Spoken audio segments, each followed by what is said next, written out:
माननीय अध्यक्ष जी, महात्मा गांधी हमारे दिलों में बसते हैं और माननीय अध्यक्ष जी, महात्मा गांधी जी का, पंडित दीनदयाल जी का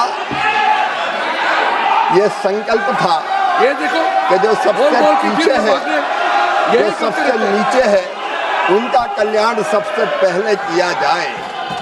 और हम केवल महात्मा गांधी जी को मानते नहीं हैं, हम महात्मा गांधी जी की भी मानते हैं और उन्हीं के विचारों पर आधारित, पंडित दीनदयाल उपाध्याय जी के विचारों पर आधारित गरीब कल्याण की कई योजनाएं ये सरकार मोदी जी के नेतृत्व में चला रही है। और जहां तक मनरेगा का सवाल है, माननीय अध्यक्ष जी, कांग्रेस तो यूपीए तो केवल मनरेगा लेके आई थी, लेकिन 2,13,220 करोड़ रुपया यूपीए की सरकार ने मनरेगा पर खर्च किए थे। हमने 8,53,810 करोड़ रुपया गरीबों के कल्याण के लिए खर्च किए और इस योजना को और मजबूत करने की कोशिश की। और आज भी माननीय अध्यक्ष महोदय, तकलीफ क्या है? 100 दिन की गारंटी के बजाय हम 125 दिन की गारंटी दे रहे हैं। 125 दिन की गारंटी देने का काम कर रहे हैं और केवल ये गारंटी कोरी नहीं है माननीय अध्यक्ष महोदय, उसके लिए 1,51,282 करोड़ से ज्यादा रुपए की राशि का प्रावधान किया गया है। माननीय अध्यक्ष महोदय, इसके पहले कई रोजगार की योजना आई। एक योजना का नाम था जवाहर रोजगार योजना, बाद में कांग्रेस ने जवाहर रोजगार योजना का नाम बदल दिया। तो क्या पंडित जवाहरलाल नेहरू जी का अपमान हो गया?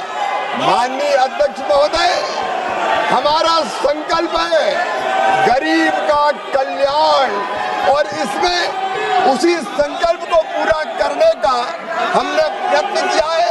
न केवल गरीब का कल्याण, बल्कि उसके साथ गांव का संपूर्ण विकास, जो महात्मा गांधी कहते थे, एक स्वयंपूर्ण गांव, एक स्वावलंबी गांव, एक विकसित गांव का निर्माण, इसका प्रावधान इसमें किया गया है। और केवल प्रावधान नहीं, माननीय अध्यक्ष महोदय, हमारी केंद्र सरकार इस पर 95,000 करोड़ रुपए से ज्यादा की राशि अभी खर्च करने का काम करेगी। और हमने ये भी तय किया है माननीय अध्यक्ष महोदय, ये गरीबों के कल्याण के लिए कई बार बजट का असामान्य वितरण होता है, समान वितरण नहीं होता।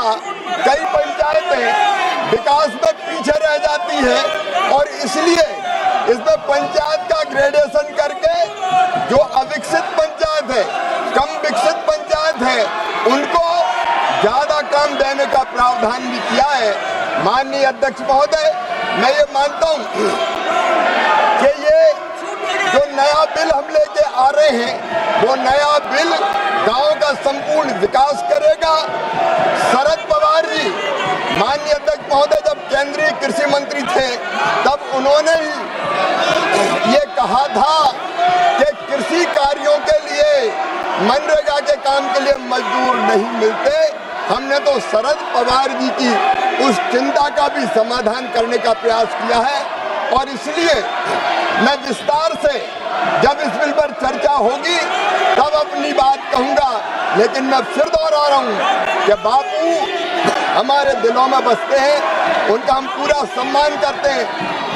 और बापू ही कहते थे राम राज, राम हमारे रोम रोम में रमे हैं, राम हमारी हर सांस में बसे हैं, बिना राम के ये देश नहीं जाना जाता। पता नहीं क्यों जी राम जी नाम आ गया तो ये भड़क गए।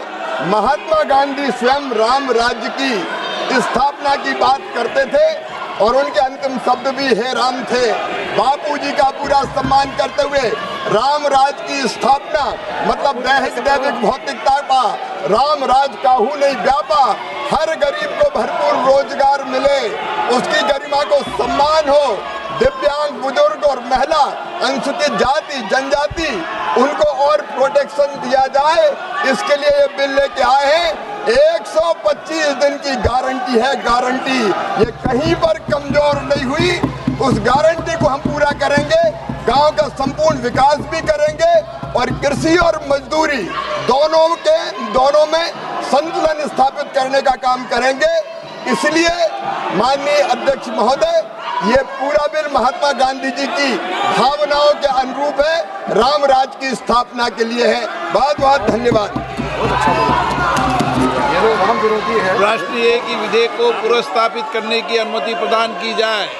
जो सदस्य इसके पक्ष में हाँ कहें, जो सदस्य विरोध में ना कहें।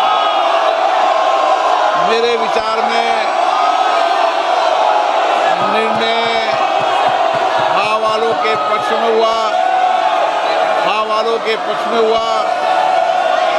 अनुमति प्रदान की जाती है। माननीय मंत्री जी विधेयक को पुनर्स्थापित करें।